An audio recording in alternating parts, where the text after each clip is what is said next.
देखिए अभिषेक जी, मैं थोड़ा इतिहास में ले चलूंगा।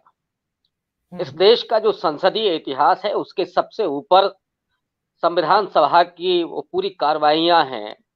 वो 2 साल हम्म। 11 महीने 18 दिन की वो बहसें हैं, जिसने इस देश में एक प्रतिमान गढ़ा, एक पूरी परंपरा निर्धारित की।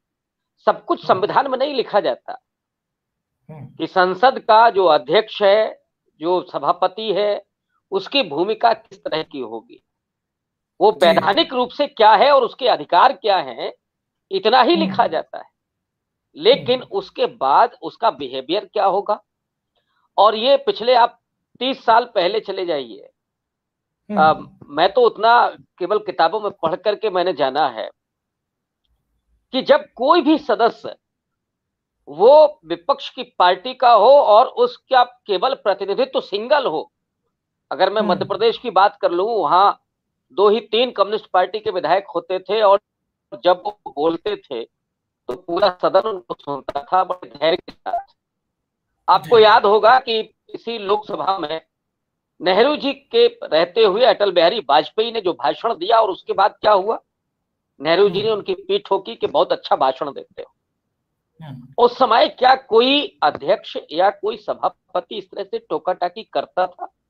हाँ, समय हम्म। को लेकर के उसकी अपनी मजबूरियां होती हैं कि वो एक नियत समय दे और उसमें भी बात रखने के लिए माननीय सदस्य हम्म। से वो निवेदन करे। जी। लेकिन वो क्या बोल रहा है, वो एंटी नेशनल है, ये तमगा देना, ये क्या उनके हम्म। अधिकार क्षेत्र में आता है? वो कौन है जो किसी भी इतने वरिष्ठ, मैंने कहा कि वरिष्ठ हो कनिष्ठ कोई भी हो, और जी। दलित ही नहीं, वो अल्पसंख्यक ही क्यों ना हो, हम्म। वो नॉर्थ ईस्ट से ही चुन करके क्यों ना आ रहा हो, जिनकी शक्ल हो सकता है कि चीन के लोगों से मिलती हो, तो क्या इस आधार पर ये कहने लगेंगे कि आपको बोलने का अधिकार नहीं है और आप जिस ये भाषा महाराज का नॉर्थ इस्तेमाल ईस्ट से करें आने वो वाले तो इंटरनेशनल कानून है? मंत्री हैं। देश के कानून मंत्री हैं, नॉर्थ ईस्ट से आते डेफिनेटली। हैं।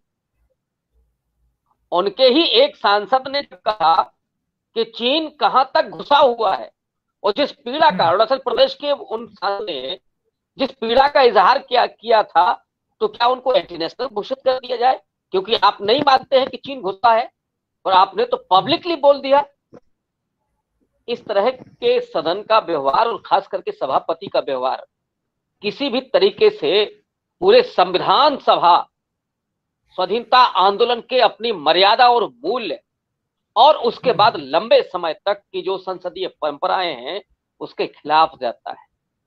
ये जो सत्ता है, और अभी प्रबल जी ने संभवतः कहा, आप ही कह रहे थे कि मोदी जी मुस्कुरा रहे थे। क्या मोदी जी हम्म। चाहते हैं कि जो भी इस तरह की चेयर है उनका सम्मान खत्म हो जाए?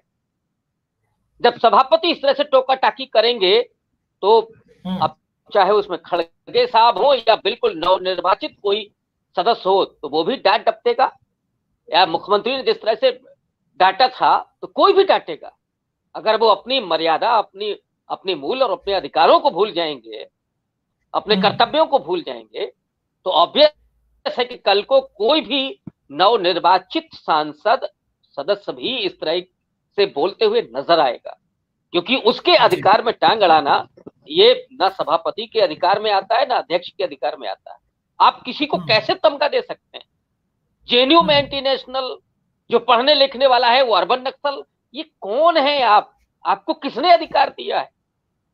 हम्म। ये जो चल रहा है इस देश में, लोगों को डिफेम करना, लोगों का पैशाचीकरण करना, कि जो आपसे सवाल पूछते हैं उनको आप पैशाचीकरण कर दें, ताकि लोग उनको गलत नजर से देखने लगे, उनको सोचे कि ये तो एंटी नेशनल है।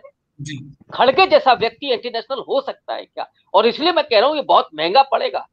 बर्र के छत्ते आज में हाथ पहली डाल बार करके उनको मैं ठीक नहीं किया है। आज पहली बार उनको मैंने गर्म होकर बोलते हुए देखा है, अन्यथा वो हमेशा विनम्र होकर अपनी बात रखते हैं।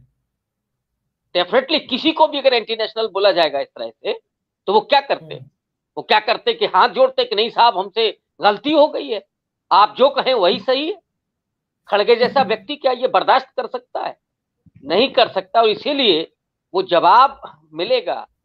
इसको कांग्रेस कैसे इस्तेमाल करती है, ये देखने की जरूरत होगी। ठीक है, कांग्रेस की ये बात अवश्य। तो आपने कर दी। अब आनंदवर्धन